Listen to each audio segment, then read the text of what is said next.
લગ્નની શરણાઈઓ વાગવાની હતી, ઘરમાં ખુશીઓનો માહોલ હતો, પરંતુ કોઈને ખબર નહોતી કે આ ખુશીની પાછળ બે માસૂમ બાળકોનું ભવિષ્ય હતું.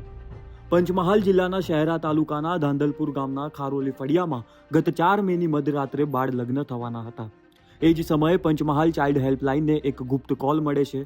ત્યારબાદ ટીમ 112ની મદદ લઈને તાત્કાલિક સ્થળ પર પહોંચી તપાસ કરે છે તો ખબર પડે છે કે દીકરીની ઉંમર માત્ર 15 વર્ષ અને દીકરાની 17 વર્ષ હતી.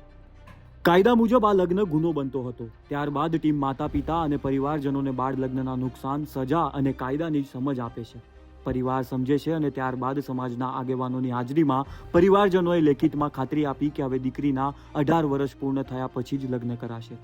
એક ફોન કોલ અને એક ચાઇલ્ડ હેલ્પલાઇનની સમયસર કામગીરીએ બાળ લગ્ન થતા અટકાવ્યા. તમારું શું કહેવું છે આ પરંપરાઓ અને કુરિવાજ વિશે અમને કોમેન્ટ કરી જણાવો.